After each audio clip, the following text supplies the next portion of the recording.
김영철 통일전선부장이 베이징을 거쳐 현재 미국 뉴욕으로 향하고 있습니다.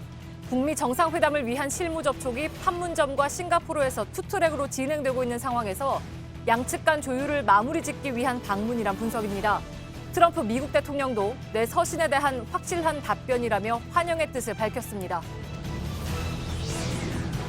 폼페이오 국무장관은 북한이 완전하고 검증 가능하며 돌이킬 수 없는 비핵화를 하면 안전 보장도 같은 수준으로 이루어질 것이라고 말했습니다. 북미 비핵화 합의가 이루어지면 상원의 조약으로 제출해서 비준을 받겠다는 뜻도 밝혔습니다. 양승태 대법원장 시절 이른바 재판 거래가 있었다는 의혹이 불거진 뒤 그 파장이 커지고 있습니다. 지난 2015년 대법원에서 해고가 확정됐던 전 KTX 승무원들이 대법원 청사에서 항의 시위를 벌였습니다. 대한항공 계열의 진에어가 엔진에 이상이 생긴 여객기를 제대로 정비하지 않은 채 운항했다는 의혹이 짙어지고 있습니다. 이를 뒷받침하는 정황이 담긴 당시 정비 본부장의 지시 녹음 파일과 정비 기록 등을 뉴스룸에서 공개합니다. 스모그 지옥으로 악명 높은 중국 대도시의 미세먼지 입자가 강철보다 단단하다는 연구 결과가 나왔습니다. 이번 결과는 미세먼지의 자국 요인이 크지 않다고 강변해온 중국 한 대학의 자체 분석 결과라 더 주목됩니다. 오늘 오후 한화 대전 공장에서 로켓 추진체 고체 연료를 충전하다 폭발 사고가 났습니다. 2명이 숨지고 5명이 크게 다쳤으며 건물 출입문과 벽이 부서졌습니다. 소득 하위 20%의 가계소득 감소 통계 등 소득 분배 악화 신호가 잇따르자 청와대가 문재인 대통령 주재로 가계소득 긴급 점검 회의를 열었습니다. 정부는 앞으로 소득주도 성장, 혁신 성장, 공정경제라는 기존의 경제 기조를 유지하되 보완책을 마련하기로 했습니다.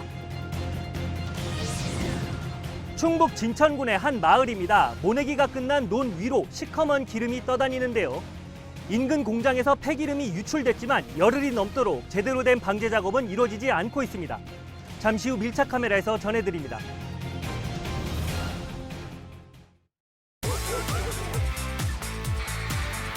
다양한 당신의 이야기가 월드컵을 더 즐겁게 합니다.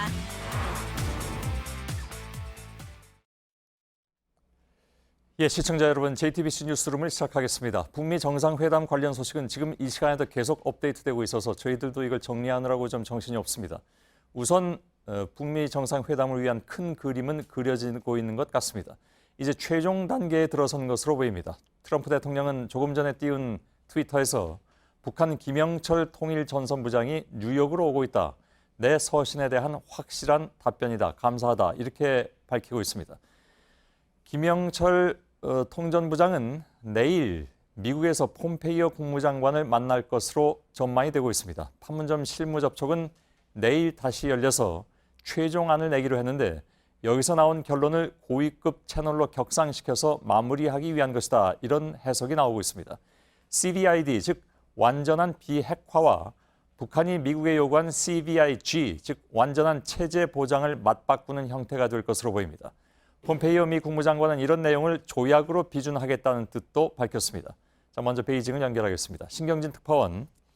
자, 준비된 질문 말고 우선 좀 확인을 해볼 것이 있는데 확인이 된 내용만 얘기를 해주면 됩니다. 그러니까 김영철 노동당 부위원장 겸 통일전선부장은 지금 그러니까 북경에 없을 가능성이 있죠?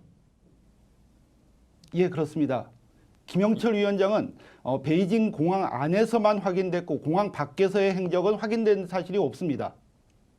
그렇다면 김영철 통전부장은 지금 뉴욕으로 떠났다라는 것이 맞는 얘기 같은데, 왜냐하면 조금 전에 트럼프 미 대통령이 자신의 트위터에 지금 뉴욕으로 향하고 있다라고 얘기를 해서 사실 뉴욕으로 향하고 있다는 것이 북한을 떠나서 베이징 거쳐서 뉴욕 가는 것을 얘기하는 것인지 아니면 이 시간 현재 비행기 속에 있는 것인지를 확인을 해야 되는데, 문자 그대로만 해석하자면 비행기를 타고 지금 뉴욕으로 가고 있는 것으로 봐야 될 것 같습니다. 그래서 지금 신경진 특파원도 베이징엔 없다고 얘기를 하고 있는 것 같은데, 자, 일단은 알겠습니다.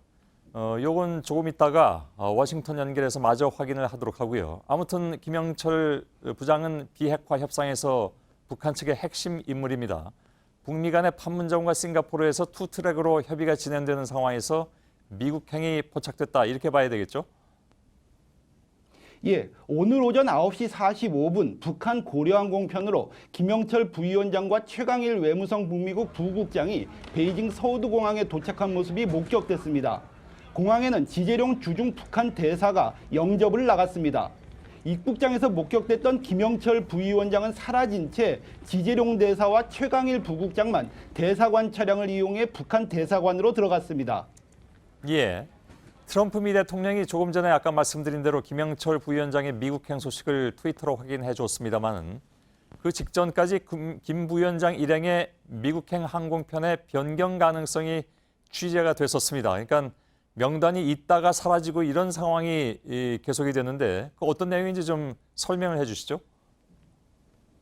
예, 김 부위원장 일행은 당초 오늘 오후 1시 25분 워싱턴행 중국 국제항공 CA817편을 예약했으나 베이징 도착 후 내일 오후 1시 뉴욕행 CA981 항공편으로 예약을 변경한 것으로 알려졌습니다.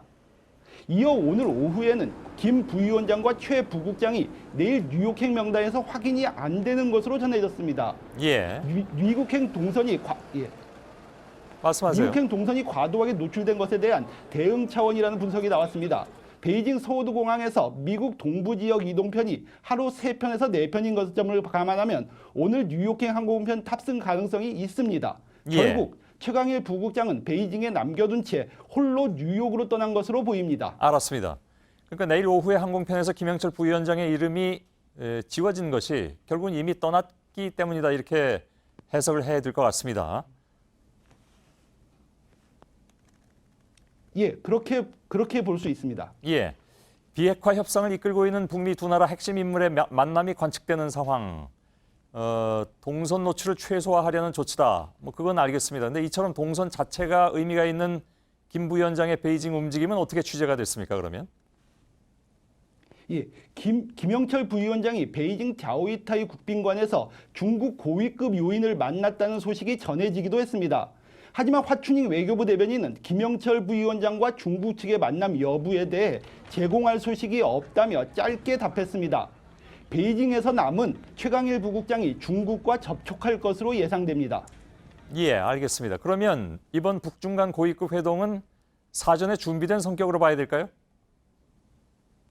예, 베이징의 대북 소식통은 양재츠 외교 담당 정치국 위원과 숭타오 중앙대외연락부장이 어제부터 이번 만남을 준비했다고 말했습니다. 북한이 중국의 북미 회담 준비 진행 상황을 설명하고 회담 성공을 위해 서로의 의견을 교환한다는 관측이 가능한 대목입니다. 예, 그렇다면 중국 측의 북미 회담 경과 사항을 설명하는 자리로 봐야 할지도 모르겠군요.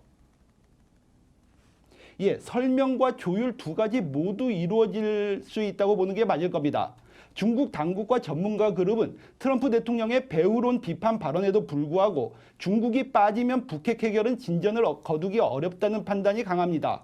친중 성향의 중화권 매체는 2차 남북정상회담 개최가 김정은 위원장의 집사격인 김창선 부장의 베이징 방문 직후 이루어졌다며 중국의 마크 역할을 암시했습니다.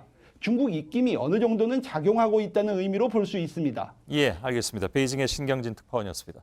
이런 가운데 조금 전 트럼프 미 대통령이 말씀드린 대로 김영철 부위원장의 뉴욕행을 확인해 줬습니다. 김 부위원장이 미국에 도착하게 되면 폼페이오 국무장관과 비핵화와 체제 보장을 최종 조율하는 자리를 갖게 될 것이라는 것이 현재까지의 유력한 관측입니다. 워싱턴 연결하겠습니다. 정효식 특파원, 먼저 트럼프 미 대통령의 트윗 내용부터 좀 살펴보죠. 네, 트럼프 대통령은 지금부터 약 30분 전에 트윗에서 김 부위원장이 지금 뉴욕을 향하고 있다면서 내 편지에 대한 확실한 대답이라고 했습니다. 지난 24일 김정은 위원장에게 회담 취소 서한을 보내면서 생각이 바뀌면 연락하라고 한데 김영철 부위원장을 보내 회담을 하자고 응답했다는 의미입니다. 김 부위원장이 현재 뉴욕행 비행기에 탑승한 상황인지 탑승 예정임을 뜻하는 건지는 확실치는 않습니다. 김 부위원장의 미국행은 판문점 예비회담에서 성김 대사와 최선희 부상이 싱가포르 공동선언의 초안을 만드는 작업을 하는 가운데 핵심인 완전한 비핵화와 체제 보장의 구체적 방식을 폼페이오 국무장관과 고위급 회담에서 확정 짓겠다는 의도로 분석됩니다. 예, 알겠습니다.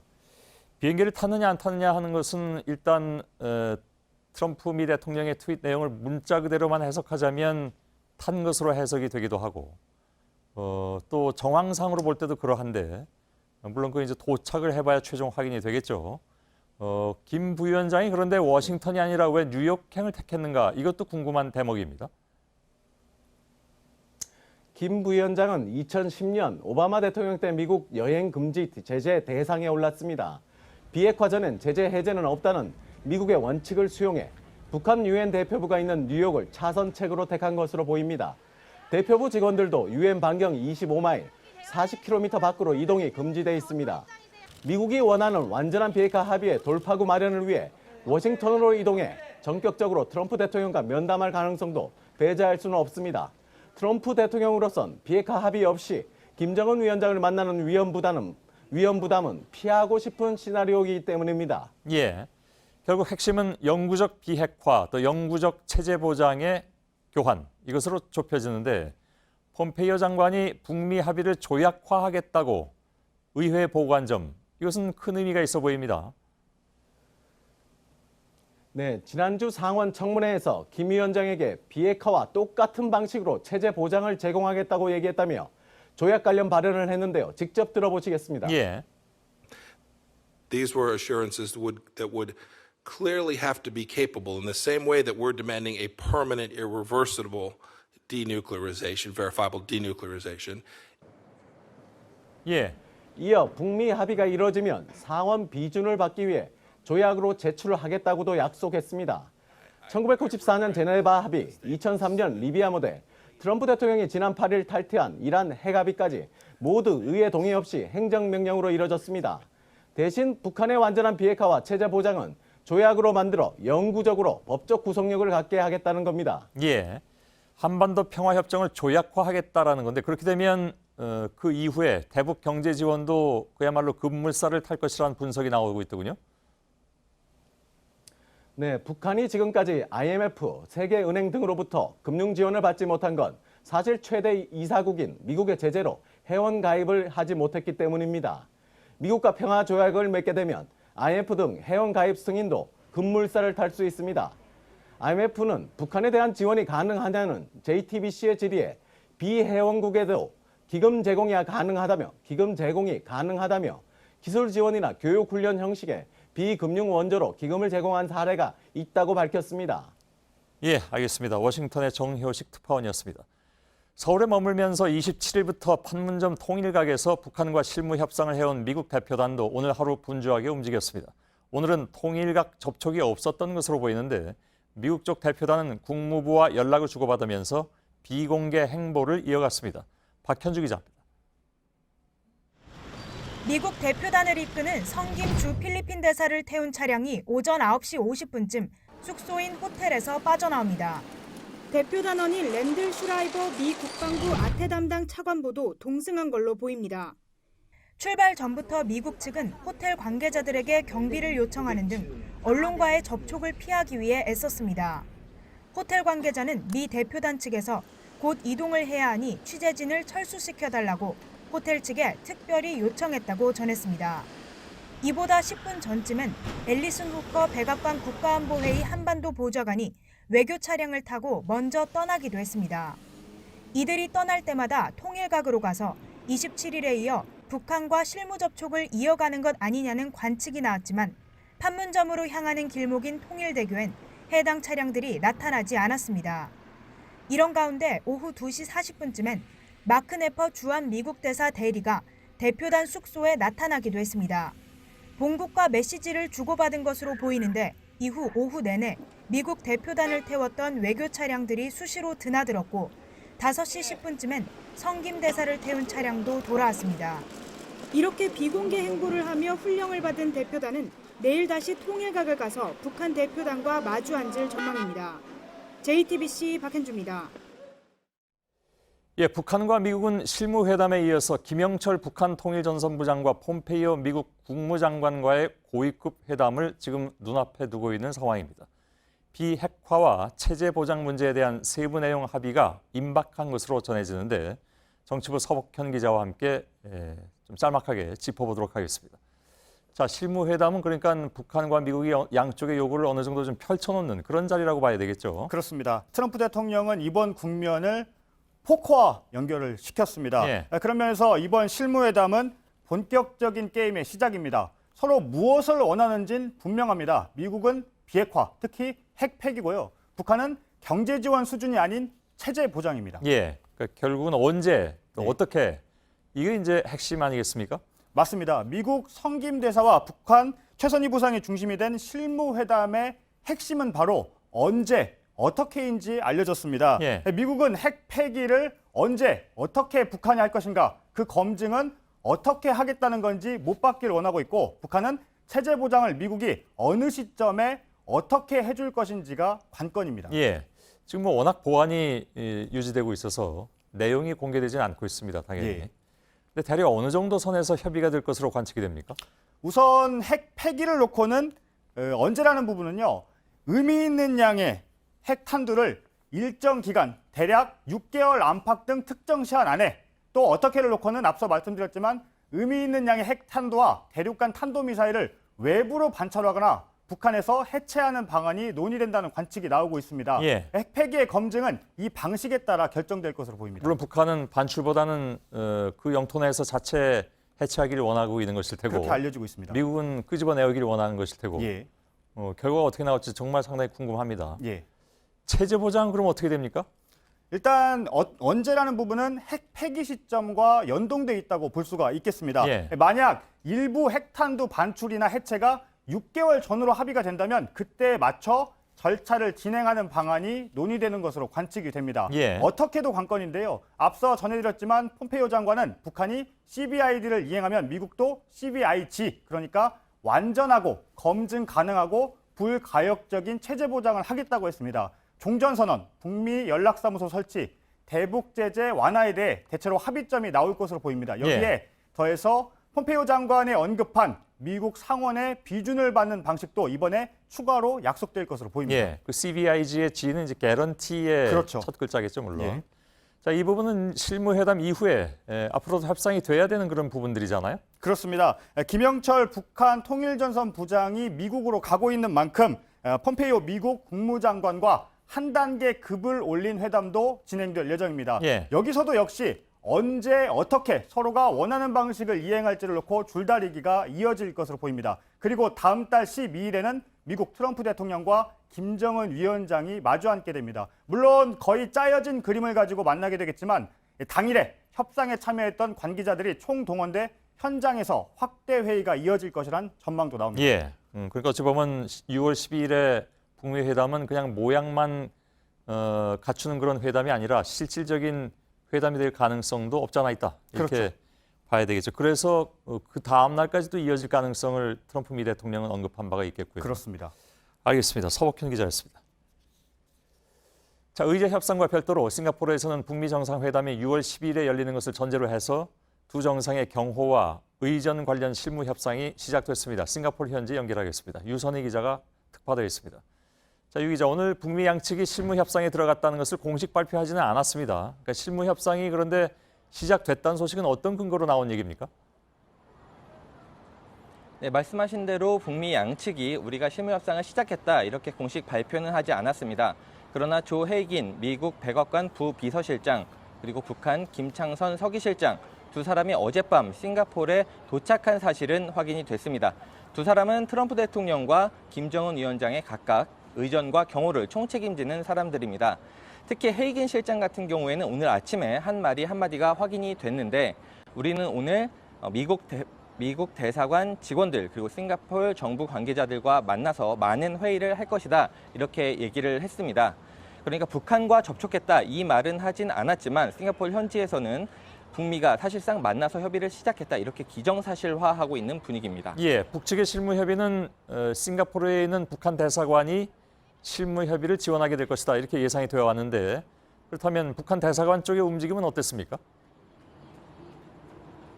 네, 저희가 북한 대사관에 오늘 여러 차례 가봤는데 북한 대사관은 오늘 아예 문을 닫았습니다.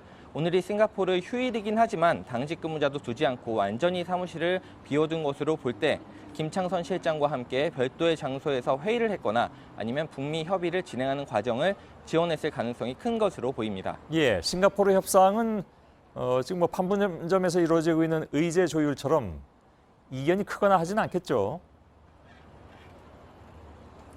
네, 의전과 경호 문제는 사실 합의해야 할 사항 자체는 상당히 많습니다. 그러나 말씀하신 대로 절차적인 문제가 많기 때문에 의제 조율보다는 상당히 속도감 있게 진행될 수 있다는 관측이 많습니다. 특히 헤이긴 실장이나 김창선 실장 양측 모두 의전 문제에 있어서는 상당히 경험이 많은 인물들이기 때문에 양측의 정상의 안전 문제뿐만 아니라 상징적으로 이런 모습을 어떻게 잘 보여줄 것인가 문제까지 상의를 해서 구체적으로 발표할 가능성이 크다는 관측입니다. 예, 이미 회담장이나 프레스센터로 여러 곳이 거론되고 있는데 지금 뒤에 보이는 곳, 유명한 호텔이라고 알고 있습니다. 여기도 그 가운데 한 곳이라고 봐야 됩니까? 네, 마리나 샌즈 베이 컨벤션 센터입니다. 1차 4.27 남북 정상회담 때 프레스센터가 꾸려졌던 일산 킨텍스와 비슷한 규모입니다. 오늘 가서 스케줄을 좀 확인을 해봤는데 6월 4일까지는 정보통신 관련 행사가 있지만 그 이후의 일정은 확인해주기 어렵다 이렇게 답변을 했습니다. 싱가포르의 대형 컨벤션 센터가 이곳 말고도 한두 군데 더 있기는 하지만 프레스센터는 이곳에 꾸려질 가능성이 크다는 게 현지의 관측입니다. 예, 그러면 사실 뭐 관심이 더 가는 곳은 역시 정상회담 장소인데 어디가 얘기가 나오고 있습니까? 네, 현지에서도 여러 곳이 거론은 되고 있지만 확인은 되지 않고 있습니다. 오히려 안전과 보안 문제 때문에 회담 장소는 가장 마지막 순간까지 늦게 결정되는 것이 아니냐, 결정이 된다고 해도 발표는 아주 나중에 회담이 임박해서 할 가능성이 크다 이런 관측이 나오고 있습니다. 싱가포르에서 북미 정상회담이 열릴 수 있다라는 말이 나온 직후부터 대통령궁이나 샹그릴라 호텔 등이 유력하게 거론은 되고 있습니다. 대통령궁 같은 경우에는 보안 문제가 가장 훌륭하기 때문에 북미 양쪽에서 선호하는 것으로 알려져 있습니다. 샹그릴라 호텔 같은 경우에는 저희가 오늘 오전에 가봤는데 6월 1일부터 3일까지 주변 교통을 통제하겠다 이런 표지판이 붙어 있었습니다. 확인해 본 결과 이 기간에 아시아 국방장관 안보회의, 이른바 샹그릴라 대화가 열리기 때문에 일단 통제를 하는 것으로 알려지긴 했지만 현지에 물어본 결과 작년이나 재작년에 샹그릴라 대화 때보다 상당히 보안 검색이 강화가 됐다 이런 분석도 나오고 있습니다. 예, 알겠습니다. 싱가포르 현지에서 유선희 기자가 전해드렸습니다. 청와대는 북미 정상회담 의제 조율 상황을 주시하고 있습니다. 취재 기자와 청와대 기류를 좀 더 파악해 보도록 하죠. 이성대 기자가 나가 있습니다. 북한의 김영철 통전부장이 조만간 미국에 도착할 것으로 보이는데 청와대는 여전히 북미 관계에 관련해서는 함구 모드를 지키고 있는 건가요? 네, 그렇습니다. 청와대는 북미 간의 고위급 논의가 진전되는 건 당연히 환영한다는 입장이지만 공식 논평은 내지 않았습니다. 지금으로서는 어느 때보다 더 유동성이 크기 때문에 살얼음판을 걷는 듯 신중하게 지켜보자는 입장인데 이에 따라서 내부적으로는 직원들에게도 북미 회담에 대해서는 일체의 언급을 개별적으로 하지 말라는 함구령까지 내려놓은 상태입니다. 예. 그래도 예를 들면 미국과의 공조 문제라든가 이런 거는 계속 역할을 하고 있는 그런 상황이겠죠. 그렇습니다. 청와대는 북미 간의 실무회담 내용은 실시간으로 공유하고 있다라는 입장입니다. 오늘 오전 국무회의 직전에 취재진과 만난 정의용 국가안보실장도 미국과는 매일 소통하고 있다고 밝히기도 했습니다. 예. 청와대 측은 또 물밑에서는 북미 양쪽에 다리를 놓는 역할은 계속하고 있고 계속할 것이라면서도 다만 이런 역할을 하는 경우에도 드러나지 않게 신중하게 하겠다는 입장은 견지하겠다고 말했습니다. 예. 아무튼 뭐 여러 가지로 조심하는 분위기는 알겠습니다. 근데 오늘 특히 나온 것이 이제 특정 언론에 최근에 있던 여러 가지 보도 문제를 가지고 공식적으로 언급을 했습니다. 이렇게 밝힌 것도 역시 이제 북미 대화에 악영향을 끼친다 이런 우려 때문이라고 얘기를 하는데 그 내용을 조금 더 설명을 해주시죠. 그렇습니다. 김의겸 대변인이 실명으로서 조선일보와 TV조선 보도에 대해서 비판하는 논평을 냈습니다. 크게 세 가지 보도에 대해서 일일이 열거를 했는데 하나씩 좀 보시면 한미 정상회담이 끝난 날 국정원 팀이 평양으로 달려갔다. 또 풍계리 갱도를 폭파하지 않고 연막탄을 피웠다.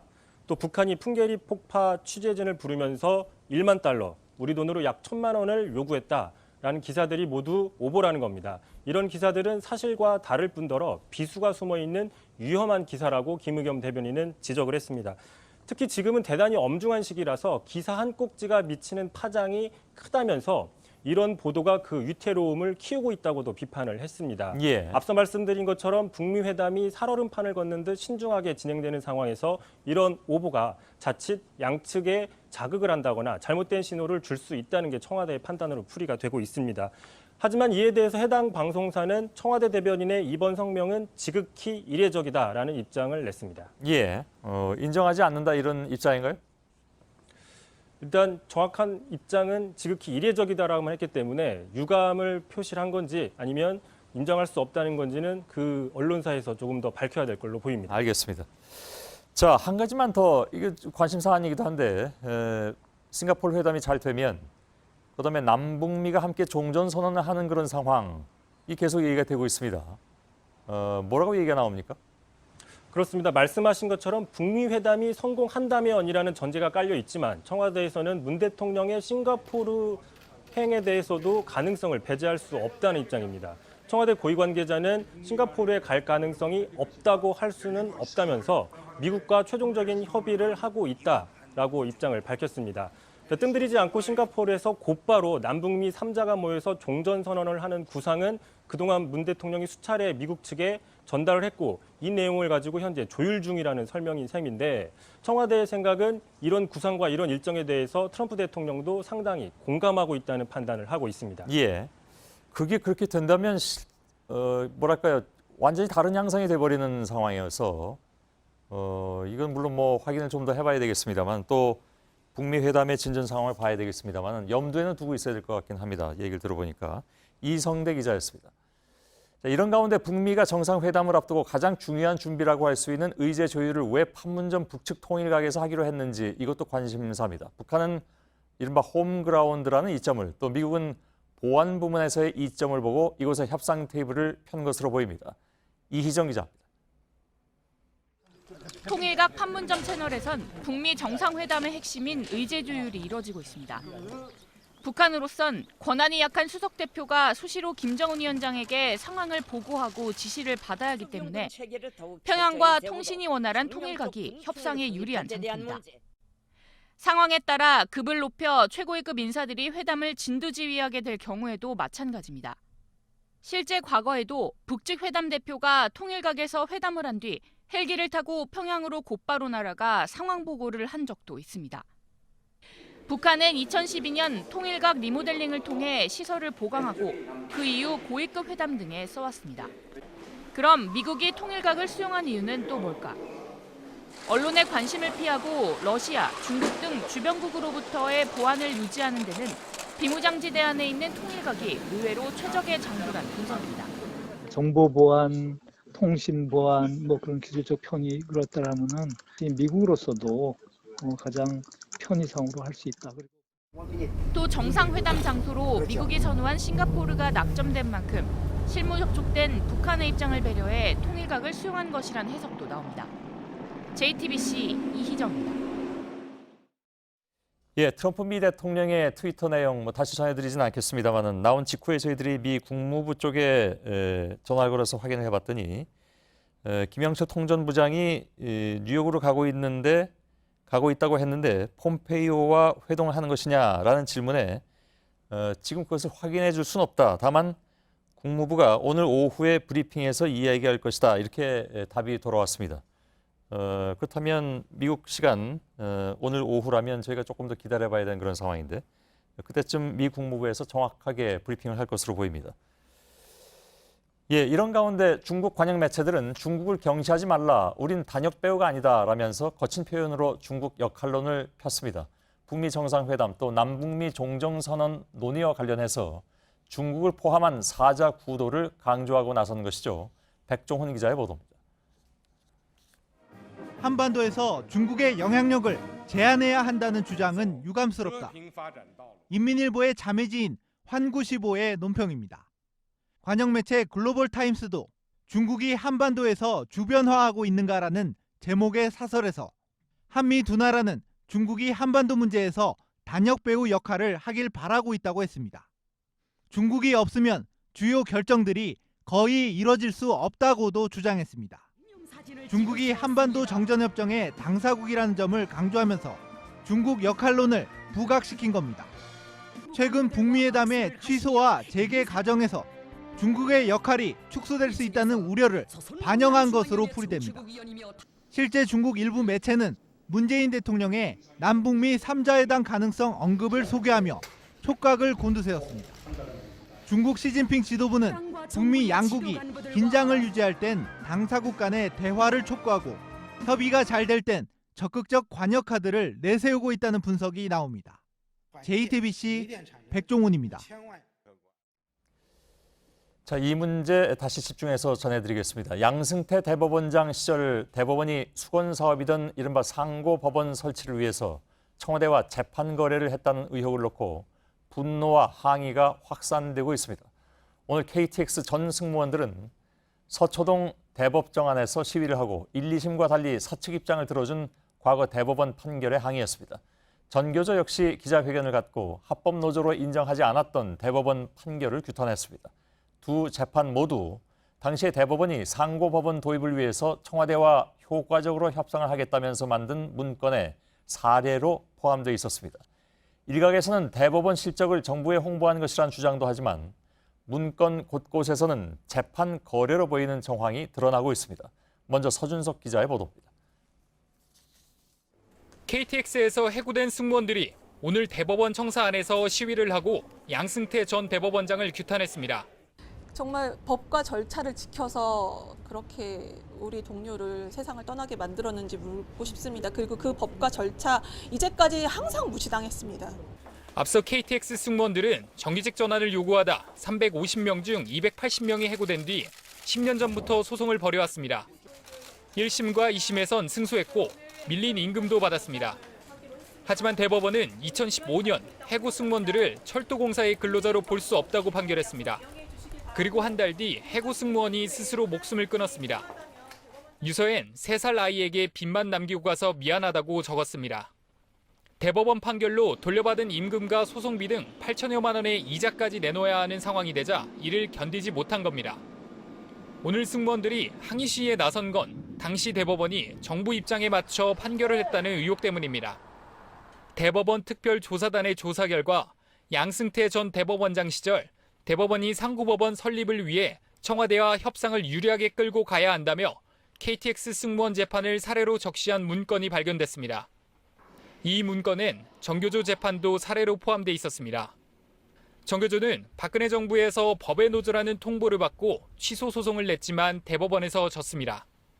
정교조 역시 오늘 기자회견을 하고 양승태 대법원과 박근혜 정부가 거래를 했다고 주장하며 양 전 대법원장을 검찰에 고발했습니다. JTBC 서준석입니다. 박근혜 정부 시절에 양승태 대법원은 입맛에 맞지 않는 판사들을 뒷조사하고 억압하려 했다는 의혹도 받고 있습니다. 판사들이 이와 같은 의혹을 본격적으로 제기하던 시점에 대법원 컴퓨터에서 2만 개가 넘는 파일이 삭제되는 것으로 확인됐습니다. 지워진 파일 중에는 진보적 판사들의 모임과 관련된 것들도 있었습니다. 당시 대법원이 증거인멸에 나선 것이 아니냐 하는 논란이 커지고 있습니다. 김선미 기자입니다. 대법원 특별조사단이 작성한 보고서입니다.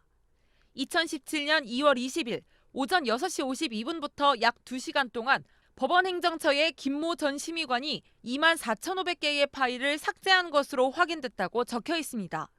조사단은 판사들의 인사 이동이 예정됐던 이날 새벽 자리를 옮기게 된 김 전 심의관이 파일을 삭제한 것으로 보인다고 했습니다. 그런데 이 중엔 국제인권법연구회와 관련된 파일도 포함됐습니다. 이곳은 법원 행정처가 소속 판사들의 뒷조사까지 하면서 없애려고 시도했다는 의혹이 불거진 모임입니다. 특히 파일이 삭제된 시기는 판사들이 행정처의 사법행정권 남용 의혹을 주장했던 시기입니다. 파일이 삭제되기 일주일 전 행정처는 내부망을 통해 법원 내 연구회에 중복 가입하지 말라는 글을 올렸고 이후 인권법 연구회 활동을 견제하려 한다는 논란이 일었습니다. 파일 삭제 나흘 전엔 인권법 연구회 관련 업무를 맡은 심의관이 반발해 사직서를 제출하기도 했습니다. 이처럼 연구회를 놓고 탄압 논란이 일던 상황에서 의도적으로 관련 문서를 삭제했을 가능성이 제기됩니다. 일부 판사들은 파일 삭제가 증거인멸이나 공용서류 무효죄에 해당할 수 있다며 형사 고발 조치 등이 필요하다는 목소리를 내고 있습니다. JTBC 김선미입니다. 예, 작년 9월 19일에 진에어의 보잉 777기는 승객과 승무원 276명을 태우고 괌에서 인천까지 날아왔습니다. 그리고 이 여객기의 왼쪽 엔진에 중대한 결함이 발생했지만 제대로 정비하지 않은 채 비행했다는 충격적인 직원들의 폭로가 바로 지난주에 나왔습니다. 회사 측은 규정대로 점검한 뒤에 운항한 것이라고 문제가 없다고 반박을 했습니다. 그러나 저희 취재팀이 당시 정비사들의 대화가 담긴 음성 파일, 비행과 정비 기록들을 모두 입수했습니다. 그래서 살펴본 결과 회사의 해명과는 상반되는 정황들이 곳곳에 나타났습니다. 사실이라면 300명 가까운 승객들의 생명을 담보로 한 비행이 가능한 것인가? 국토교통부도 이런 정황들을 파악하고 현재 조사 중입니다. 먼저 구희령 기자. 지난해 9월 당시 괌에서 불안해하는 진에어 승객들에게 정비 담당자가 설명합니다. 딜레이가 안 돼가지고 연료산업 하는 것이 타임 딜레이가 안 돼가지고 자주 안 나오는 여정입니다. 엔진이 정상적으로 작동했다는 진에어 측 주장과는 다른 내용입니다. 괌에서 비행기를 점검한 운항 기록도 정비사 설명을 뒷받침합니다. 연료 차단 버튼을 누르면 오른쪽 엔진의 밸브는 잠기는데 왼쪽 엔진은 밸브가 닫히질 않았습니다. 정비사가 말한 릴레이와 연료 밸브 등 주요 엔진 부품을 인천에 도착한 뒤에야 갈아 끼운 기록도 정비 일지에 나옵니다. 괌에선 매뉴얼대로 조치만 하면 되는 단순 메시지 오류로 보고했는데 인천에 도착하자 연료 밸브 문제가 생긴 점도 석연치 않습니다. 괌에서 정비사들이 나눈 대화 녹음 파일을 들어보면 엔진의 핵심 연료 장치인 FMU 이상을 걱정하는 상황이 나옵니다. 어때 지금 엔진 돌려보니까 그대로입니다. 안 바뀝니다. 수리 계속 나와요. FMU에도 신경 쓰고 다시 한번 체크해보려고요. FMU를 바꾸는데 시간이 얼마나 걸릴 것 같아? 당시 정황을 보여주는 이 녹음 파일과 기록들은 국토교통부도 이미 확보한 상태입니다. 국토부는 결함 원인을 분석한 뒤 해당 기종 41대의 릴레이 관련 부품을 교체하라고 이미 진에어에 지시한 것으로 확인됐습니다. 이 사건에 대한 조사 결과와 징계 여부는 다음 달 나올 예정입니다. JTBC 구희령입니다. 그렇다면 진에어는 당시에 이런 상황에서 왜 비행을 강행했을까? 대한항공 직원연대는 직접적으로는 당시 정비본부장의 지시 때문이었다고 주장하고 있습니다. 실제 취재팀이 입수한 녹취에는 정비본부장으로 추정되는 인물이 욕설까지 섞어가면서 실무자들을 압박하는 정황이 담겨 있습니다. 당시의 정비본부장이 바로 현재 진에어의 대표이사입니다. 전다빈 기자입니다. 제보자들은 비정상적인 운행을 지시한 인물로 당시 정비본부장이었던 권영민 현 대표이사를 지목합니다. 실제로 제보자들이 공개한 녹취 속에서 권 대표로 추정되는 인물은 실무자들에게 욕설까지 섞어가며 자신이 설명하는 대로 조치해 인천으로 돌아오라고 요구합니다. 이거 해명을 걸으면 되죠. 나 머리 아프게 자꾸 얘기하지 마라. 이거 해고 와야 돼. 다른 의견을 제시하는 것도 차단하고 나섭니다. 100% 하고 오란 말이야. 자꾸 얘기하지 말고.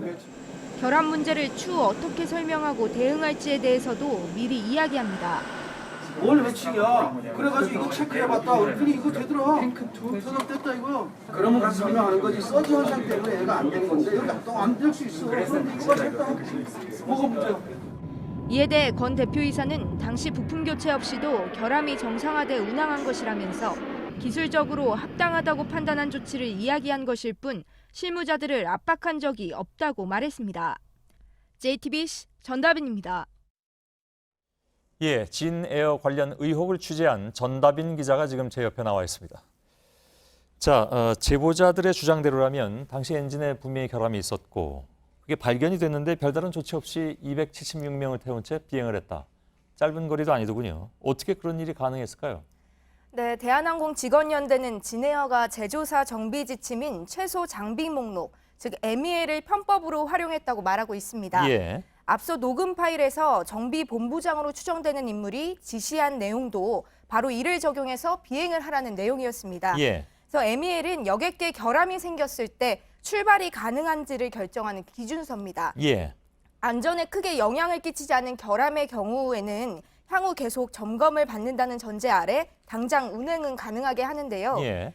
하지만 제보자들은 당시 해당 항공기의 결함이 이를 적용할 수 없는 중대한 결함이었다고 말하고 있습니다. 예. 현재 국토부도 항공사 측이 의도적으로 이 지침을 악용했는가 하는 문제를 집중적으로 살펴보고 있는 것으로 알려졌습니다. 그러니까 결함의 중대성을 축소했다는 얘기잖아요. 의도적으로. 네, 이게 그렇습니다. 맞는 얘기라면.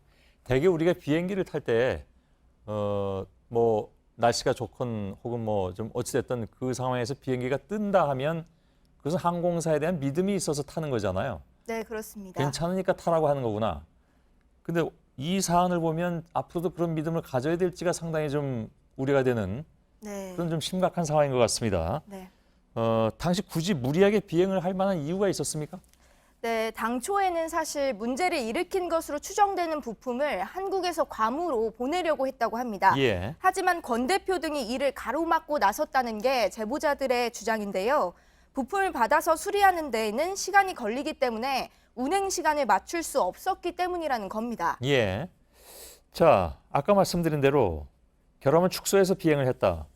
이게 항공업계에서 혹시 뭐 통상적으로 이런 표현이 어떨지 모르겠습니다만 더 있습니까? 이런 사례들이?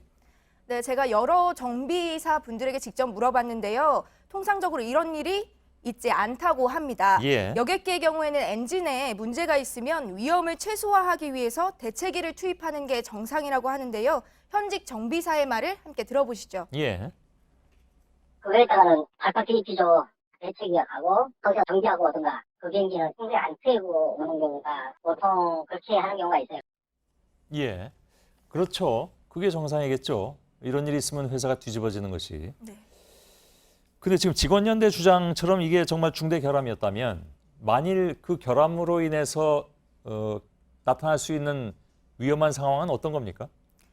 네, 사실 정비업계에서는 엔진과 관련된 결함은 통상 중대 결함이자 준사고로 보고 있습니다. 예. 그래서 예컨대 불이 나서 엔진이 탈 수 있는데 엔진 밸브가 정상적으로 닫히지 않으면 연료 공급을 차단을 할 수가 없습니다. 예. 그래서 엔진 바로 위에 연료통도 있어서 더 큰 사고가 빚어질 수 있다는 얘기입니다. 예. 더 큰 사고라 하면 여기서 이제 폭발을 얘기할 수도 있는 거겠죠. 네, 그것도 승객들이 탄 상태에서 그런 상황이 일어날 수도 있다. 최악의 경우에는 그럴 수 있다는 겁니다. 예. 이 사건을 조사 중인 국토부가 이제 곧 결과를 내놓을 것으로 알고 있습니다. 그 의혹이 사실로 이제 확인이 되면 그 다음에 취해질 수 있는 조치는 어떤 겁니까? 네, 앞서 2016년 대한항공에서도 비슷한 일이 있었는데요. 당시 엔진 결함에도 중국 다롄에서 인천까지 1시간 10분 정도로 운항을 했습니다. 예. 국토교통부는 항공사에 과징금 18억 원을 물렸고요. 해당 기장과 정비사의 자격도 일시적으로 정지를 시켰습니다. 예. 여기에 직원연대가 제기한 의도적인 축소 보고, MEL 조항 악용 등의 의혹이 실제로 사실로 확인될 경우에는 더 강도 높은 제재가 이뤄질 것으로 보입니다. 예. 또 취재팀의 해명 요청에 진에어 측은 국토부에서 조사 중이라 추가 언급이 어렵다면서 조사에 성실히 응하겠다는 입장을 밝혔습니다. 예, 알겠습니다. 계속 좀 취재를 해야 될 것 같습니다. 전다빈 기자였습니다. 오늘 한화 대전 공장에서 폭발 사고가 나서 작업을 하던 직원 2명이 숨지고 5명이 화상을 입었습니다. 무기를 만드는 이 공장은 군사 보안 시설인데 로켓 추진 용기에 연료를 넣는 과정에서 일어난 것으로 보입니다. 정영재 기자의 보도입니다. 한화 대전 공장에서 폭발이 일어난 건 오늘 낮 4시 17분쯤입니다. 불은 바로 꺼졌지만 34살 김모 씨 등 2명이 숨지고 5명이 다쳤습니다. 이 중 2명은 온몸에 3도 화상을 입는 등 4명이 중상입니다. 부상자들은 인근 화상 전문 병원에 옮겨져 치료를 받고 있습니다. 한화 대전 공장은 유도무기를 생산하는 방위산업체입니다.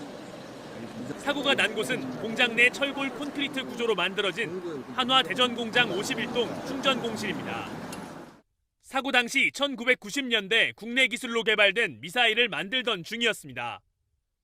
산화제 등의 화약 성분을 고체 연료로 만들어 넣는 작업을 하다 폭발이 일어난 것으로 추정됩니다. 상압에서 이루어지는 공장이고요. 상온에서 흘려보내는 건데 그 과정 중에서 어떤 일이 있었는지는 좀 찾아봐야 될 것 같습니다. 보안이 유지돼야 하는 군사시설이기 때문에 정확한 이유는 공개되지 않고 있습니다. 한화 측은 공장 작업을 모두 중지하고 안전 점검을 하고 있습니다. 환경부 화학물질감시단과 노동부도 현장에 나와 원인 조사를 하고 있습니다. JTBC 정영재입니다. 네, 뉴스룸에서는 어제부터 미세먼지 대책에 대한 제안을 시작했습니다. 오늘은 취약계층, 특히 어린 학생들 대책에 대한 내용입니다. 그 전에 중국에서 나온 연구 결과부터 좀 전해드리겠습니다. 미세먼지 입자가 강철보다 단단하다는 내용입니다. 이 기계를 마모시킬 정도로 입자들이 강력했습니다. 미세먼지의 자국 요인이 크지 않다고 주장해온 중국 한 대학의 자체 분석 결과입니다. 유미혜 기자입니다. 무엇보다 우리를 놀라게 한 건 미세먼지 입자의 단단함이다. 합금으로 이뤄진 대부분 산업용 기계와 접촉했을 때 그 기계를 마모시킬 정도로 강도가 높다. 중국 산지성 시안교통대학 소재과학부문 연구팀이 최근 5년간 산지성 미세먼지의 입자를 조사 분석한 결과입니다. 홍콩 사우스 차이나 모닝포스트는 현지 시간 28일 이 같은 중국 대학의 조사 결과를 보도했습니다. 연구팀이 시안시의 공기 중 미세먼지 입자를 분석했더니 입자들은 크롬, 철, 알루미늄, 납 등 다양한 물질로 이루어져 있었습니다. 입자 모양도 공이나 실 모양 등 다양한 생김새를 띠었습니다. 강도를 조사했더니 강철보다 단단한 것으로 밝혀진 겁니다. 입자들은 너무 작아 건강에 큰 해를 끼칠 수 있다는 점도 지적됐습니다. 상하이 중산병원의 장신 전문의는 미세먼지 입자가 작을수록 폐에 침투한 후 빠져나오기가 힘들어 건강에 더 나쁜 영향을 미친다고 했습니다. 인구 870만 명의 시안시는 분지 지형으로 바람과 비가 적어 중국에서 대기질이 가장 나쁜 대도시 중 하나입니다. JTBC 유미입니다. 전국 모든 초등학교에 측정기를 설치한다는 건 문재인 대통령의 선거 공약이었습니다. 실제로 경남교육청이 관내 860여 개 초등학교에 측정기를 설치했습니다. 하지만 운영 실태는 엉망이었습니다. 앞으로 다른 지역들도 뒤따라 시행할 텐데 참고할 점이 많아 보입니다. 배승주 기자입니다. 경남 함안의 한 초등학교에 설치된 실시간 미세먼지 측정기입니다. 취재진이 이 학교를 찾은 지난 23일 오후 PM 2.5 농도가 세제곱미터당 484 마이크로그램으로 표시됐습니다. 매우 나쁨 기준의 6배가 넘습니다. 같은 시간 가까운 공식 측정소에선 세제곱미터당 10에서 11 마이크로그램으로 측정됐습니다. 기계가 오작동했지 않았을까? 같은 측정기를 설치한 경남 진주의 한 초등학교에서도 비슷한 일이 벌어졌습니다. 지난 2월 2일 아침 8시 PM 2.5 농도가 세제곱미터당 413 마이크로그램으로 측정된 겁니다. 경남교육청은 지역 초등학교와 유치원 860여 곳에 이 측정기를 설치했습니다. 월 3만 8천 원 렌탈비를 내는 간이 측정기인데 정확도가 64%에 그치는 제품입니다. 측정을 해도 그 수치를 믿지 않게 되고 그러니까 아무런 조치도 하지 않게 되는 게 더 큰 문제죠. 실제 지금까지 10개 학교에서 세제곱미터당 300 마이크로그램 이상 측정치가 나왔지만 단 한 번도 대응 조치를 한 적이 없었습니다. 경남에 이어 강원, 서울교육청도 학교에 측정기 설치를 준비하고 있습니다. 전문가들은 측정기 개수에 집착할 필요가 없다고 조언합니다. 그보다는 인접한 학교를 묶어 구역화하고 정확도가 높은 측정기를 설치하는 방안이 더 효율적이라는 겁니다. 또 설치에 그칠 게 아니라 정확한 매뉴얼을 마련해 미세먼지 농도가 높아질 때마다 엄격하게 지키는 게 필요합니다. JTBC 배승주입니다. 다음 달 1일부터 서울에서 미세먼지가 심한 날 노후 경유차 운행이 금지됩니다. 서울시는 미세먼지 비상 저감 조치가 발령되면 새벽 6시부터 밤 9시까지 2005년 12월 31일 이전에 등록한 모든 경유차의 운행을 제한하기로 했습니다. 현재 수도권에 등록된 2.5톤 이상 경유차 32만 4천 대가 대상이며 단속에 걸리면 과태료 10만 원을 내야 합니다. 다만 지방 등록 차량과 2.5톤 이하 경유차, 장애인 차량의 운행 제한은 내년 2월 말까지 유예하기로 했습니다. 상여금과 복리후생 수당 일부를 최저임금에 포함시키는 법 개정안이 어제 국회를 통과했죠. 사실상 최저임금 삭감법이라며 노동계가 강하게 반발하고 있습니다. 최저임금위원회에 한국노총 소속 위원 5명이 전원 사퇴했고 민주노총도 강경투쟁에 나서기로 했습니다. 노사정 대화도 다시 중단될 위기입니다. 박영우 기자입니다. 청와대 앞에서 한국노총 추천 최저임금위원회 위원들이 기자회견을 열었습니다. 청와대로부터 받은 위촉장도 반납했습니다. 최저임금법 개정안이 국회를 통과하자 위원 사퇴를 선언하며 항의하고 나선 겁니다. 최저임금위원회는 노동계를 대표하는 근로자위원 9명, 경영계를 대변하는 사용자위원 9명, 중립적인 입장을 보이는 정부 추천의 공익위원 9명 등 27명으로 이뤄집니다. 한국노총 추천 5명이 위촉장을 반납하면서 근로자위원은 민주노총 추천의 4명만 남게 됐습니다. 민주노총도 최저임금법 개정에 항의해 강경투쟁에 나서겠다는 입장이어서 위원회의 파행은 불가피해 보입니다. 내년 최저임금을 결정해야 하는 법정 시한은 다음 달 29일. 노측 위원들의 사퇴로 사실상 법정 시한에 맞춰 최저임금이 결정되기는 어려워 보입니다. 노사정 대화도 중단 위기입니다. 노사정위를 대신할 사회적 대화기구로 출범한 경제사회노동위원회는 현재 개점 휴업 상태입니다. 민주노총이 이미 불참을 선언한 데 이어 한국노총도 빠지는 걸 검토하겠다는 입장을 밝히면서입니다. JTBC 박영우입니다. 네, 이런 가운데 청와대에선 문재인 대통령 주재로 가계소득 동향을 점검하는 긴급회의가 열렸습니다. 하위 20%의 가계소득이 줄면서 양극화가 더 심해지는 것에 대한 우려가 나오고 있는데 문 대통령은 소득 분배 악화는 매우 아픈 지점이라고 밝혔습니다. 고석승 기자입니다. 가계소득 동향 점검 회의는 문재인 대통령과 경제부처 장관들이 참석한 가운데 2시간 넘게 진행됐습니다. 이 자리에서 문 대통령은 소득 분배 악화는 우리에게 매우 아픈 지점이라며 우리의 경제정책이 제대로 가고 있는지 허심탄회하게 대화해보자고 말했습니다. 이에 따라 회의에선 가계소득 악화의 원인을 놓고 참석자들 간 의견 교환이 이뤄졌습니다. 특히 소득 하위 20%의 가계소득 감소에 따른 양극화 문제가 주된 논의 대상이었습니다. 청와대는 소득 감소 원인으로 고령화, 최저임금 인상, 자영업과 건설 경기 부진 등을 놓고 토론을 벌였다고 밝혔습니다. 최저임금 인상을 통한 소득주도 성장 구상을 밝혀온 청와대가 최저임금 인상을 소득 감소의 원인으로 거론한 건 주목할 만한 대목입니다. 다만 회의에 참석했던 청와대 고위 관계자는 최저임금 인상을 당장 소득 감소의 원인으로 꼽기는 힘들다면서 좀 더 시간을 갖고 심도 있게 지켜봐야 할 부분으로 의견이 모아졌다고 말했습니다. 청와대도 소득주도 성장 등 정부의 경제 기조를 유지하되 추후 회의를 거쳐 보완책을 마련하기로 했다고 밝혔습니다. JTBC 고석승입니다. 제주도의 한 어선에서 일하던 이주 노동자가 선장으로부터 지속적인 폭언과 폭행을 당했다고 폭로했습니다. 선장이 일부러 바다에 떨어뜨렸다는 주장까지 나왔습니다. 이혜원 기자입니다. 바다에 남성 한 명이 빠져 있습니다. 위태로워 보이지만 아무도 도와주지 않습니다. 한국 어선에서 선원으로 일하던 베트남인 T씨인데 T씨는 지난 3월 화가 난 선장이 자신을 바다에 떠밀었다고 주장했습니다. 지난해 6월 한국에 온 T씨는 선장으로부터 상습적으로 폭행을 당한 것으로 전해졌습니다. 민주노총은 오늘 청와대 앞에서 기자회견을 열고 가해자 처벌을 촉구했습니다.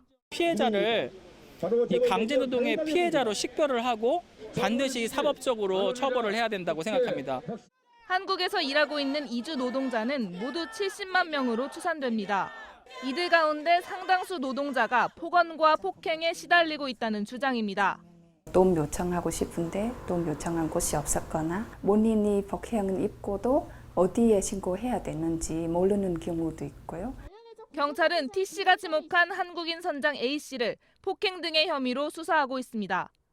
JTBC 이혜원입니다. 최순실 씨가 사용한 태블릿 PC가 조작됐다는 등 허위 사실을 지속적으로 유포해온 변희재 씨의 구속 여부가 이르면 오늘 밤 결정됩니다. 서울중앙지법은 변 씨에 대한 영장 실질 심사를 열고 출판물에 의한 명예훼손 혐의와 구속 필요성 등을 심리했습니다. 앞서 검찰은 국과수 분석과 법원 판결 등에 따라 조작설이 사실 무근이란 점이 명백히 확인됐다며 언론의 자유를 침해한 정도가 중하고 JTBC 관계자들과 가족까지 신변의 위협을 느끼고 있다며 변 씨에 대해 구속영장을 청구했습니다. 고속도로에서 실신한 운전자가 모는 차량을 자신의 차량으로 막고 더 큰 사고를 막았던 시민이 최근 화제였죠. 경남에서도 비슷한 일이 있었습니다. 뇌전증 환자가 운전을 하다 발작을 일으켰는데 비틀거리면서 차선을 벗어나려는 트럭을 같은 방법으로 한 시민이 막아 세웠습니다. 구석찬 기자입니다. 고속도로를 달리던 1톤 트럭이 휘청이며 중앙분리대를 계속 치고 갑니다. 중심을 잃더니 차선을 벗어나 갓길로 내달립니다. 승용차 한 대가 이 트럭을 앞질러 막아 세웁니다. 오늘 오전 10시 20분쯤 경남 함안군 중부 내륙고속도로에서 벌어진 일입니다. 트럭 운전자 44살 이모 씨는 지병인 뇌전증으로 인해 발작을 일으켰습니다. 이때 뒤를 따라가던 45살 박세훈 씨가 급하게 앞으로 뛰어들었습니다. 운전자가 이래만 온몸을 비틀어가면서 발작을 하더라고요. 이 씨 트럭은 시속 80km 이상이어서 박 씨의 차량을 3번이나 튕기고 나서야 완전히 멈춰 섰습니다. 저도 솔직히 겁이 났어요. 왜냐면 차가 밖으로 밀리면 제가 큰 사고 나니까. 이 광경을 본 다른 운전자는 차에서 내려 119에 구급 요청을 하고 응급처치도 도왔습니다. 박 씨는 이 씨가 병원으로 옮겨지는 모습을 끝까지 지켜본 뒤에야 자리를 떴습니다. 다른 시민들도 그 상황이었으면 똑같이 했을 겁니다. 저랑. 경찰은 박 씨에게 대형 사고 예방과 인명구조 공로로 표창장을 수여하기로 했습니다. JTBC 구석찬입니다. 미국 메릴랜드주에서 3시간 동안 300mm의 폭우가 쏟아졌습니다. 남동부 지역은 열대성 폭풍 알베르토로 비상입니다. 미국 동부 지역에선 강풍의 나무가 차량을 덮치면서 11살 소녀를 비롯해 최소 2명이 숨졌습니다. 부소현 특파원입니다. 거센 물살에 차량이 버티지 못하고 휩쓸려 갑니다. 다른 차량들도 속수무책입니다. 건물은 물에 잠겼습니다. 미국 언론은 폭우의 수위가 건물 5층 높이까지 이른 곳이 있을 정도라고 보도했습니다.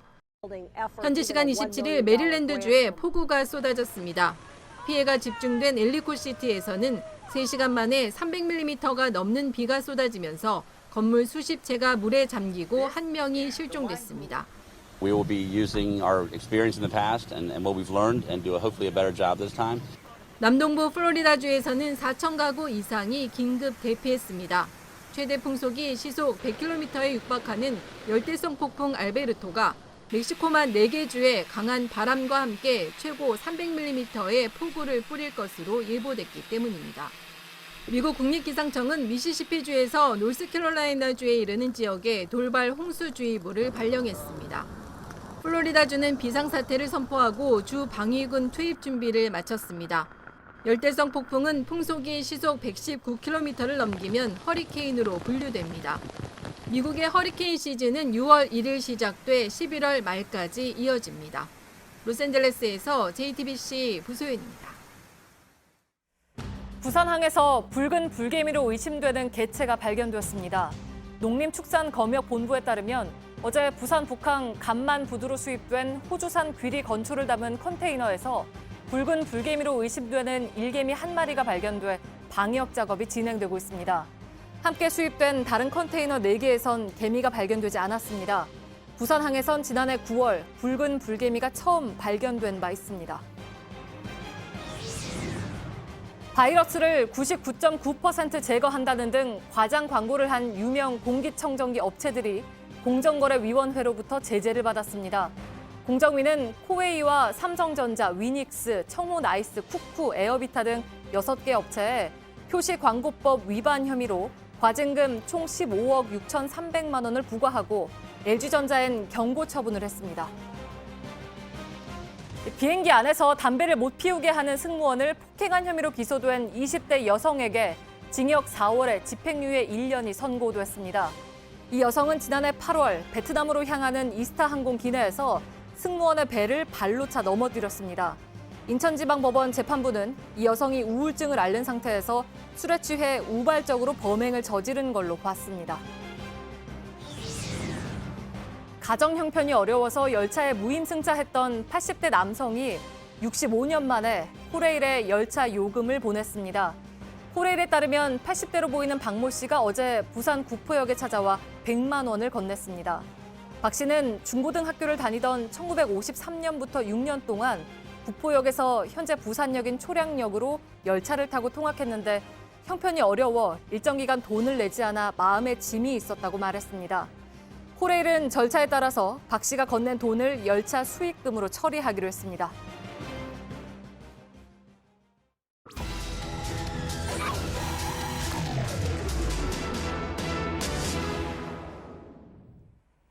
모내기를 끝낸 논과 밭이 난데없이 흘러온 폐기름으로 범벅이 됐습니다. 유출 책임이 있는 공장은 실수라고 했지만 이런 사실을 관할 환경청에 바로 신고하지 않았습니다. 지자체와 관계기관이 손 놓고 있는 사이 농민들 마음은 타들어갑니다. 밀착 카메라 손광균 기자입니다. 충북 진천군의 한 마을입니다. 벼농사를 위한 모내기가 끝난 지 불과 열흘밖에 안 됐는데요. 제가 서 있는 이곳은 모심기가 불가능할 정도로 물이 지저분합니다. 이 투명한 컵으로 떠보면요, 녹조와 각종 불순물이 떠다니는데요. 마을 사람들은 이렇게 된 이유가 이 기름이 흘러들어왔기 때문이라고 합니다. 그리고 여기뿐만 아니라 15,000평 정도가 이런 상태라고 말합니다. 길 건너편도 상황은 마찬가지입니다. 벼가 심어진 땅을 퍼올리자 오염된 흙과 죽은 물고기가 나옵니다. 논밭 주변에선 고양이와 까치, 개구리 사체가 발견됩니다. 라이터를 갖다 대자 멀쩡한 풀과 달리 기름때가 묻은 풀은 활활 탑니다. 논밭에 흘러들어온 기름으로 한 해 농사를 망친 주민들은 망연자실해합니다. 기름 나오는 거 봐, 이거. 기름. 아이고, 기름 냄새. 이게 이렇다니까. 이 논밭 가장자리 쪽으로 와봤습니다. 이 토양은요, 이곳도 상당히 짙은 색깔인데 손으로 조금만 파봐도 시커먼 흙이 나옵니다. 그리고 코를 갖다 대면요, 이 썩은 냄새와 기름 냄새가 함께 나는데요. 이 기름은 약 2주 전 이 뒤쪽에 있는 공장에서 흘러나왔습니다. 폐기름을 정제해 되파는 공장에서 유출이 발생한 건 지난 17일 오전입니다. 공장 측은 실수로 폐기름 100리터가 흘러나간 것을 직원이 발견했고 곧바로 방제 작업에 나섰다고 밝혔습니다.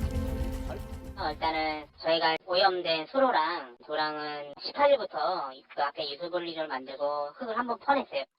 그러나 진천군청이나 담당 기관인 금강유역 환경청에는 이 사실을 보고하지 않았습니다. 그 양이 적든 크든 먼저 신고를 하고 진행을 했었어야 되는데 그 부분은 저희가 가시려고 지자체가 왔을 때 인정을 했어요. 기름이 유출된 다음 날 아침 주민들이 농업용 수로에 기름이 퍼진 걸 발견하면서 당국에 신고됐습니다. 방제가 끝나지 않은 상황에서 주말 사이 비까지 쏟아졌습니다. 주민들은 인근 15,000평의 논밭으로 기름이 확산됐다고 주장합니다. 덜실이 들리든지 그러겠죠. 수확량이 줄든지. 토양이 오염되면 지하수도 계속 오염되는 거 아니에요? 그러면 여기 주민들 먹는 물에도 오염이 되는 거고. 주민들은 지자체와 관계기관이 소극적이라고 지적합니다. 행정기관에서는 자꾸 저 업체와 얘기를 나눠라. 그거만 얘기를 했습니다. 뭐 매듭을 풀어라 그런 식으로 얘기만 했고.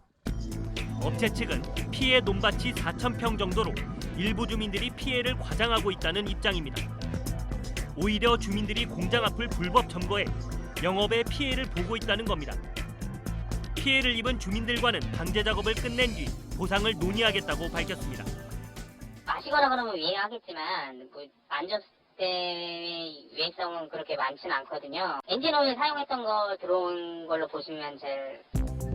관할 기관인 금강유역 환경청은 시료 채취 결과가 나와야 영업정지 명령이나 과태료 부과를 검토할 수 있다는 입장입니다. 이 업체는 과거에도 여러 차례 폐기물 처리법을 위반해 행정처분을 받은 것으로 드러났습니다. 환경청은 주민들 요청이 있으면 토양 분석 등을 통해 추가 유출 여부를 조사할 계획입니다. 업체와 당국이 후속 조치를 미루는 사이에 남아있는 폐기름으로 인한 추가 피해 가능성은 커지고 있습니다. 주민들과의 보상을 이야기하기 전에 제대로 된 방제 작업이 시급합니다. 밀착 카메라 손광균입니다. 냉수, 온수, 정수. 모든 물이 직수? 날 빠뜨린 건 실수. 얼음도 물이니까 직수. 국내 유일 얼음까지 직수로 만들어 더 깨끗한 SK 매직 직수 얼음 정수기. 얼음까지 직수니까. SK 매직 놀람직. SK가 만드는 생활의 매직. SK 매직.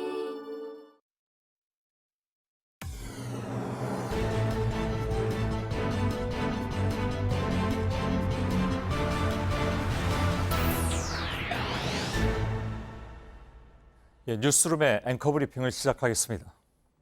기원전 6세기 페르시아의 군주 캄비세스 왕의 명령은 잔혹했습니다. 그는 뇌물을 받고 부당한 판결을 내렸던 재판관 시삼네스를 잔인하게 처형했죠.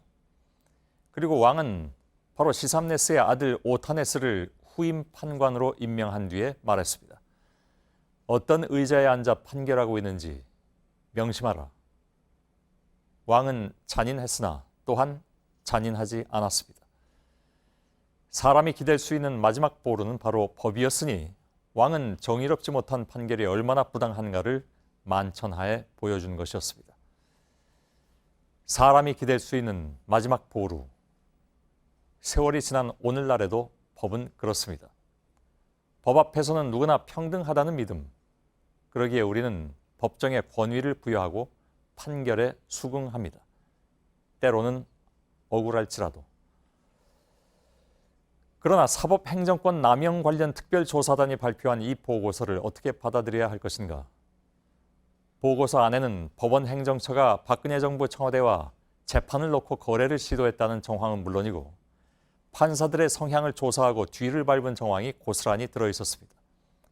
현직 대법원장은 고개를 숙였고 전직 대법원장이 수사선상에 오를지도 모를 가능성마저 제기되고 있는데 사람들이 마침내 법정까지 믿을 수 없게 된다면 세상은 과연 어떻게 될 것인가? 올해 초에 많은 이들 입에 오르내린 격문 형태의 시가 한 편이 있었습니다. 당시는 원세훈 전 국정원장 재판에 박근혜 정부 청와대가 영향을 행사했다는 의혹이 있었고 이에 대해서 대법관 전원이 사상 초유의 반박 성명을 냈던 상황이었죠. 물론 이와 관련된 의혹은 이번 특조단의 조사 결과 더욱 짙어진 상황. 시인은 말했습니다. 너희들은 판결에만 전념하라고. 비린내 나는 생선은 우리가 팔고 육중한 기계음 들리는 공장 컨베이어 벨트는 우리가 지켰다. 우리는 법을 못 배웠으니까. 기꺼이 인정하며 법의 칼을 쥐어주었다. 시인의 말처럼 법관은 권력의 대리자에 불과한 것이었고 그들은 자신들의 임명권자가 누구도 아닌 시민이라는 것을 잠시 잊고 있었던 것은 아니었을까? 어떤 의자에 앉아 판결하고 있는지 명심하라. 카미세스 왕은 판관이 된 시삼네스의 아들을 향해 말했습니다. 그리고 대법관들을 향해서 경문을 썼던 김주대 시인 또한 이렇게 말했습니다. 너희들의 위에 법이 있고 법 위에 우리가 있다. 오늘의 앵커 브리핑이었습니다.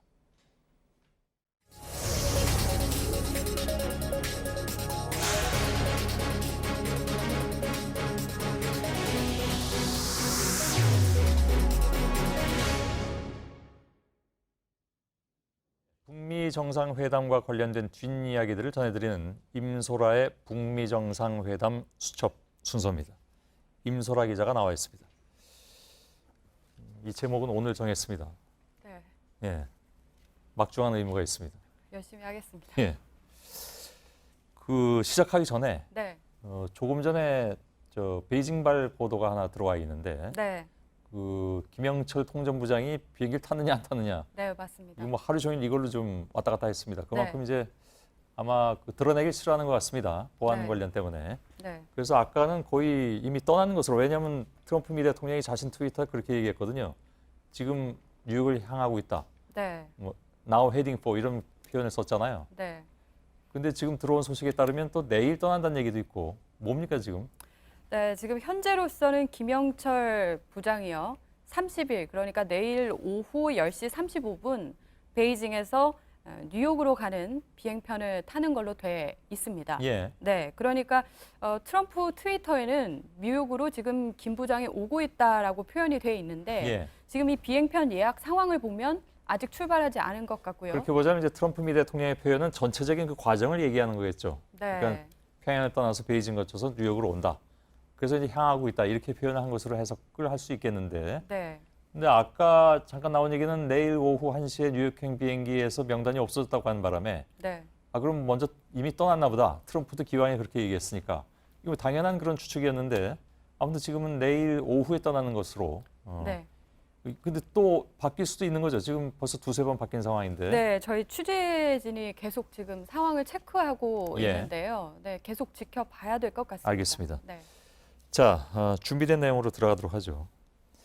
그 통일각에서 북측하고 의제 관련 실무회담이 잘 되느냐, 이것이 이제 상당히 중요한 이슈이면 틀림이 없습니다. 그런데 오늘도 호텔 나가면서 기자들하고 계속 숨바꼭질했다면서요? 네. 미국 쪽 대표단이. 네, 그렇습니다. 성김대사 등 일행이 지금 광화문에 있는 포시즌스 호텔에 머물고 있습니다. 예. 미국 대사관과는 걸어서 5분 거리고요. 그렇죠. 네, 청와대와도 굉장히 뭐 가깝습니다. 길만 건너면 되니까. 네, 예. 그렇습니다. 투숙객들이 이 차를 타려면 반드시 로비를 거쳐가야 한다, 이런 얘기를 듣고 기자들이 로비에서 아침부터 기다렸습니다. 예. 그런데 그 사이 협상팀이 직원용 엘리베이터를 타고 네, 바로 지하 주차장으로 가서 호텔을 떠나버린 겁니다. 그것까지는 생각을 못했던 모양이죠, 기자들이? 네, 기자들이 혹시나 싶어서 지하 주차장으로 또 가봤는데 예. 호텔 직원들이 들어오는 걸 가로막았습니다. 예.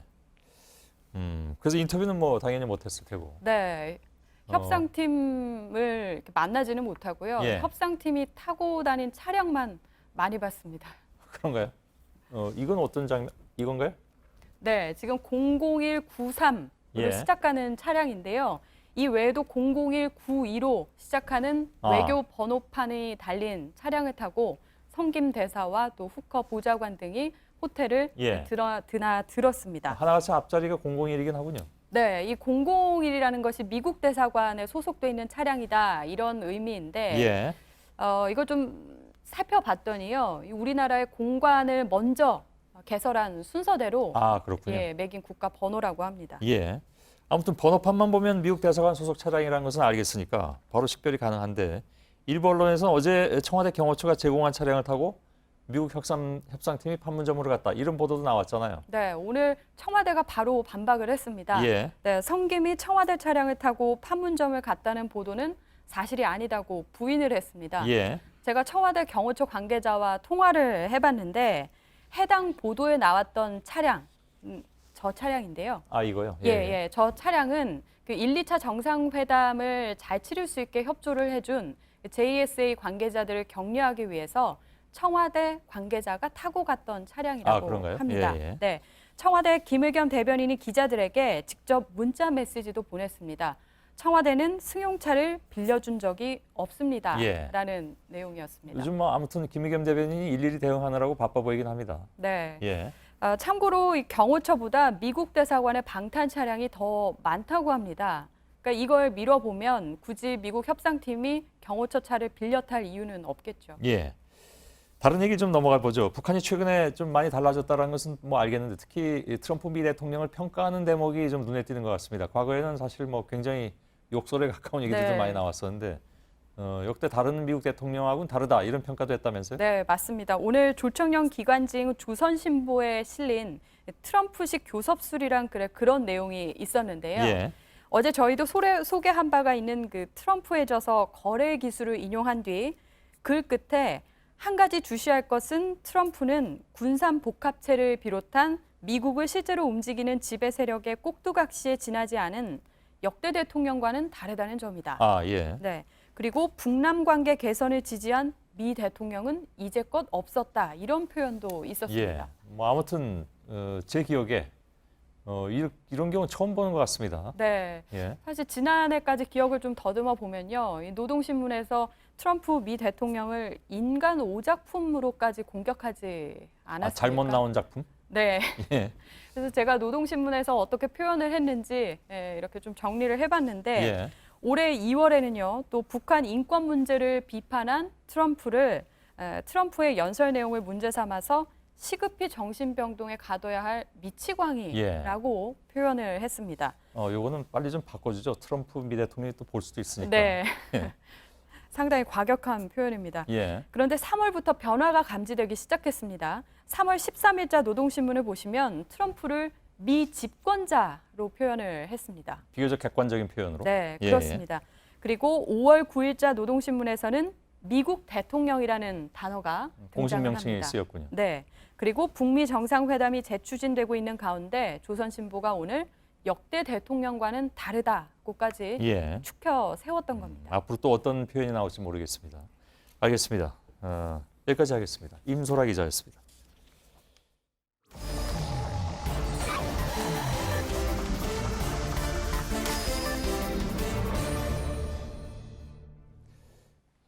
예, 오늘 오대영 기자가 팩트체크를 열심히 준비했는데 조금 더 좀 확인해야 될 내용들이 있어서 오늘은 팩트체크를 하루 좀 쉬도록 하겠습니다. 내일 좀 더 잘 이렇게 준비를 해서 여러분들을 만나 뵙도록 하겠습니다. 비하인드 뉴스로 바로 들어가도록 하죠. 박성태 기자가 나와 있습니다. 첫 번째 키워드 열어볼까요? 예, 첫 번째 키워드는 백이종군 주문으로 잡았습니다. 누가 누구에게 주문했습니까? 예, 자유한국당 중진 의원인 정우택 의원이 오늘 이례적으로 보도자료까지 내면서 당 지도부의 결단을 촉구한다. 선거 전략 부재의 책임을 지고 백이종군 자서로 헌신할 것을 호소한다고 밝혔습니다. 당직을 내려놓으란 요구였나요? 백이종군인데 제가 뒤에 다시 취재를 해보니까 꼭 자리에서 물러나란 얘기는 아니고 선언적 의미에 일단 선대위원장 같은 거라도 당 최고 지도부라고 할 수 있는 당대표가 좀 물러나야 된다라고 밝혔습니다. 좀 구체적으로 얘기를 한 걸 보면 최근 외교안보적으로 그 한반도 주변 상황이 급변하고 있는데 당 지도부가 설득력 있는 논리와 대안 제시 없이 무조건 반대하는 식으로 비춰져서 이 부분이 특히 여론에 상당히 불리하게 작용하고 있다고 주장을 했습니다. 당 지도부라고 했지만 제가 따로 취재한 바에 하면 구체적으로 홍준표 대표를 겨냥했습니다. 그렇겠죠. 이제 뭐랄까 좀 본격적으로 무슨 비판이 나오는 건가요? 당 내부에서? 일단 제가 그래서 중진들과 협의를 통해서 나온 얘기냐. 왜냐하면 일부 중진들이 이전에도 홍 대표를 비판한 적이 있기 때문에 그렇게 물어봤는데 그건 아니고 일단 본인이 더 이상 놔둘 수가 없어서 얘기했다고 주장을 했습니다. 정우택 의원이? 그렇습니다. 정우택 의원은 각 지역을 돌면서 지방선거 후보들, 예를 들어 기초단체 후보들도 다 만났었는데 특히 남북정상회담에 대해서 당 지도부가 무조건 반대로 일관하면서 심지어 대구 경북에서도 지지율에 역효과가 있다고 이 상황이 너무 유중하기 때문에 가만두고 볼 수 없었다라고 말했습니다. 그래서 이례적으로 오늘 사실 이런 것들은 대부분 소셜미디어, 페이스북에 올리곤 했는데 보도자료까지 내서 밝힌 겁니다. 자, 이렇게 되면 이제 홍준표 대표의 반응이 궁금해지는데 어떤 말들이 나왔습니까? 기자들이 이에 대한 반응을 묻자 바로 여러 번 즐겨 썼던 표현으로 반박했습니다. 직접 들어보겠습니다. 자기 지역에 도의원도 공천 못한 사람입니다. 개가지서도 기차는 간다. 자주 쓰던 표현이긴 합니다. 근데 이 적절한 것이냐에 대해서는 늘 논란이 있습니다. 그렇습니다. 개가 짖어도 기차는 간다 여러 번 쓴 표현인데요. 저 표현은 한때 김영삼 전 대통령이 즐겨 썼고 홍준표 대표도 상당히 여러 번 썼습니다. 특히 예전에는 일부 당내 의원들을 향해서 개파의 개라고 표현했기 때문에 그 상황과 연계하면 상당히 부적절하게 들릴 수도 있습니다. 그런데 개파의 그 개가 짖어도 기차는 간다 이 표현은 마차는 달린다, 행렬은 간다 이런 식으로 북한 고위 관료들도 상당히 많이 썼고요. 한때 북한 내에서도 유행했던 표현이라고 합니다. 이 출처가 맨 처음 어디에 썼냐? 일부에서는 유럽 국가의 속담에서 비롯됐다는 얘기도 있고요. 구체적으로 나오는 것은 1936년에 쓰여진 바람과 함께 사라지다에 개가 짖어도 마차는 달린다라는 표현이 나오긴 합니다. 이건 어떻게 찾아냈습니까? 과거에 다른 기자들이 잘 찾아서 정리한 게 있었습니다. 저런 표현이 있었군요. 미처 몰랐습니다. 두 번째 키워드는요? 두 번째 키워드는 보수다 아니다로 잡았습니다. 바른미래당? 그렇습니다. 바른미래당이 한때 공천 갈등으로 국민의당계와 바른정당계, 즉 안철수계, 유승민계의 갈등이 있었는데 지금은 노선 논쟁으로 번지는 분위기입니다. 우선 박주선 공동대표가 어제 최고위원회에서 우리 당을 보수당으로 지칭하면 당원 전체에 대한 모독이다. 명예훼손으로 형사처벌도 감수해야 한다라고 굉장히 강한 톤이었죠. 예, 보수 야당으로 부르지 말라고 주문했습니다. 당시에 항상 진정한 보수를 얘기했던 유승민 대표는 아무 말도 없었는데요. 오늘 회의에서 바른미래당이 자유한국당을 대체할 수 있는 제대로 된 보수, 개혁 보수의 모습을 보여주는 게 중요하다고 주장했습니다. 예. 두 공동대표가 한 명은 보수로 부르지 마라, 고소하겠다고 얘기하고 한 명은 진정한 개혁 보수가 돼야 된다. 이렇게 다른 주장을 하는 셈입니다. 박주선 공동대표는 개혁 보수도 아니라는 건가요? 그냥 일단 보수는 아니다? 구체적으로 개혁 보수 등에 대한 표현은 하지 않았는데 왜냐하면 이거 저희가 어떻게 불러야 될지 잘 모르기 때문에. 예, 정확한 워딩으로 하면 박주선 대표는 진보와 개혁적 보수가 만나서 지금은 중도 개혁 정당이다. 보수 야당으로 부르지 마라라는 게 박주선 대표의 어제 정확한 워딩이었습니다. 예. 이러한 노선 투쟁은 일단은 지방선거 때문으로 해석이 됩니다. 그렇겠죠. 옛 국민의당계에서는 아무래도 호남이 지지 기반이기 때문에 여기 선거에 나가는 지방선거 후보들이 보수로 부르면 당선이 어려워질 수도 있습니다. 예. 그래서 박주선 공동대표가 보수와 선을 그은 것으로 보이고요. 반면 똑같은 이유로 바른정당계에서는 영남이 지지 기반인데 개혁 보수라고 돼야 아무래도 지방선거에서 유리하기 때문에 서로 다른 주장을 하고 있는 셈입니다. 예. 이에 대해서 이 정체성 논쟁에 대해서 또 다른 어떻게 보면 바른미래당의 주주라고 할 수 있는 안철수 후보에게 오늘 기자들이 물었는데 답변 들어보겠습니다. 우리 바른미래당은 개혁 정당이다. 그리고 다른 두 기득권 양당이 수구 정당이라고 말씀드렸습니다. 예. 보수냐 진보냐는 언급을 안 하는 셈이 됐습니다. 예. 알았습니다. 세 번째 키워드는요? 세 번째 키워드는 탄핵의 오해로 잡았습니다. 예. 아직도 여기에 무슨 오해가 있나 보죠? 예, 오늘 김문수 자유한국당 후보가 한 토론회에서 박근혜 전 대통령에 대한 탄핵을 어떻게 생각하냐라는 질문을 받았는데 여기에 대해서 최태민을 위한 구술 청와대에서 했다든지 여러 가지가 언론을 통해 과장됐다. 그러면서 촛불을 든 대중이 다중이라고 정확히 표현했었는데요. 국회를 둘러싸고 탄핵 안 하면 당신들이 다 타 죽는다. 이런 공포 분위기 속에서 탄핵이 이루어졌다라고 얘기를 했습니다. 예. 그러면서 세월호 7시간 등 대통령의 일부 하자가 있지만 이런 걸로 탄핵돼서는 안 되고 또 그걸로 탄핵돼서도 탄핵도 안 됐다고 주장을 하면서 당시 여당이었던 새누리당의 분열이 가장 큰 이유라고 주장했습니다. 직접 얘기를 들어보겠습니다. 예. 당내가 분열될 때는 여러 가지 불통, 박근혜 대통령이 지나치게 친박, 친이 이래가지고 좀 불통의 측면이 있었고 이것이 세월호보다는 더 크게 작용했다. 예. 헌법재판소가 지금 아무튼 전원일치로 탄핵을 결정했는데 지금 김 후보의 생각은 정치공학, 즉 당시 이제 여당 관리를 잘 못했기 때문에 그래서 그렇다 이런 인식인가요? 그렇습니다. 그래서 국회에서 탄핵소추안이 가결됐다는 인식인 것 같은데요. 하지만 지적하신 대로 당시 헌법재판소는 최순실의 국정농단, 미르재단 개입 등 또 이 재임 기간 중에 헌법과 법률 위배 행위가 지속적으로 이루어져서 파면하는 게 더 법익에 맞다라고 했습니다. 이런 본질적인 헌법 위배 행위는 무시하고 정치공학적으로만 해석한 겁니다. 예, 알겠습니다. 자, 이게 근데 서울시장 선거 후보 토론이었죠? 그렇습니다. 예, 거기서 그런 얘기가 나왔군요. 이미 저희들이 얘기는 해드렸습니다만은 6월 5일에 저희들도 뉴스룸이 끝나자마자 서울시장 후보 토론을 갖게 됩니다. 그리고 그 전날인 6월 4일에는 경기지사 토론이 역시 뉴스룸 끝나고 있을 예정이고요. 많은 기대를 부탁을 드리겠습니다. 박성태 기자였습니다. 네, 민주언론 시민연합이 JTBC 뉴스룸의 삼성 노조 와해 의혹 연속 보도를 이달의 좋은 보도상으로 선정했습니다.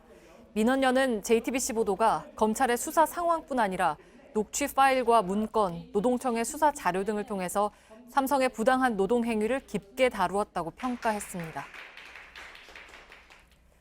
내일도 오늘만큼 덥습니다. 미세먼지는 전국이 나쁨 수준이겠습니다.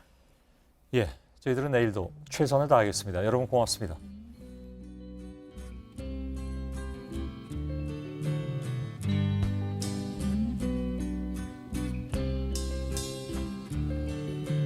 I started a joke which started the whole world crying,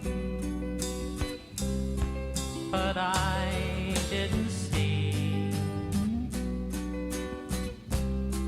that the joke was on me.